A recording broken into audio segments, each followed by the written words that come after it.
टंगी सास। पंजाबी में कहावत है, सास चंगी होवे या ते दीवार ते टंगी होवे। संगीता की शादी भी एक ऐसे ही घर में होती है जहां उसकी सास दीवार पर टंगी होती है। ससुर और पति शादी के पहले दिन उसे सास के फोटो के सामने ले जाते हैं, जहां ससुर जी कहते हैं, बेटा बेटा संगीता, ये तुम्हारी सास थी, बहुत नेक और भली, लेकिन थोड़ी गुस्सैल थी। गुस्सा आने पर सब तहस नहस कर देती थी, पर अब ये इस दुनिया में नहीं है। हाँ संगीता, माँ होती तो तुम इनकी कोई बात टाल नहीं सकती थी, वरना तो माँ घर में भूचाल ले आती।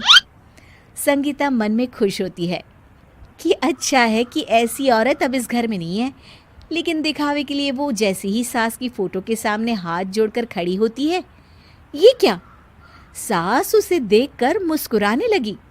संगीता आंखों को मलकर एक बार फिर से देखती है, लेकिन फिर सास के चेहरे का भाव, भंगिमा यानी एक्सप्रेशन बिल्कुल बदले होते हैं। वो अपने पति और ससुर को कहती है, माँ की तस्वीर तो स्माइल कर रही है। ना ना बेटी, ये कैसे संभव है? जरूर तुम्हें कोई गलती हुई होगी, ऐसा कैसे हो सकता है? लगता है तुम शादी की सारी फॉर्मेलिटी करते करते थक गई हो, तुम्हें आराम की जरूरत है संगीता।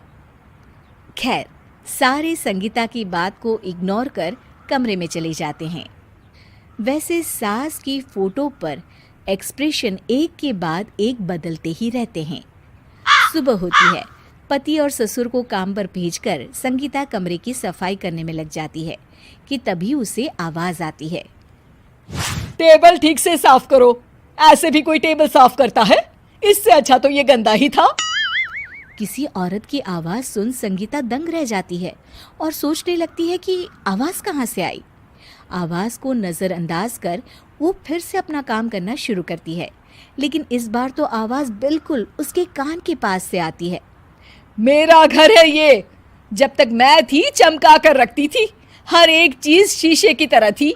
तुम्हें तो ना सफाई आती है ना कुछ पता है। क्यों तुम्हें मेरे घर की जिम्मेदारी दे दी गई है? पता नहीं तुम में मेरे बेटे को क्या दिखाई दिया। मैं होती तो एक से बढ़कर एक लड़कियों की लाइन लगा देती।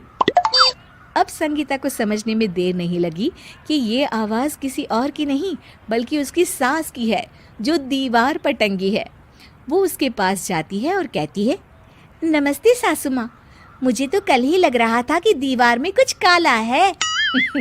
वो दीवार नहीं, दाल होती है पगली। सही पकड़े हैं सासू माँ। तो क्या हो गया आपको जो आप यहाँ भी चैन से नहीं बैठी हैं? सुना मैंने आपका व्यवहार काफी गुस्से वाला था। चुप रह तू, ज्यादा बकर बकर ना कर। घर का काम करना तो आता नहीं, आई है मुझसे बहस करने। हाँ देखिए सासू माँ, मैं आपसे साफ साफ कह देती हूँ, मुझसे पंगा लेने की कोशिश मत करिएगा। तभी पीछे से संगीता का पति आता है। अरे संगीता, किससे बात कर रही हो? कौन है वहाँ? संगीता की सास की फोटो फिर से पहले जैसी हो जाती है। आपकी माँ से कह रही थी कि मुझे काम करना आता। अरे संगीता, माना सास के ताने हर बहू को अच्छे लगते हैं, लेकिन यहाँ तो माँ है ही नहीं, तुम तो फोटो से ही। तुम भी लाजवाब हो संगीता। किसी को विश्वास नहीं होता कि संगीता अपनी मरी हुई सास की फोटो से बात करती है। वहीं आए दिन संगीता की सास संगीता को किसी न किसी बात पर आते जाते ताने देती। संगीता को भी अब सास के तानों और उनसे बात करने की आदत हो गई। वो कभी खानदान की कहानी तो कभी तीज त्योहार कैसे मनाए या किसी व्यंजन की रेसिपी सास से ही पूछती।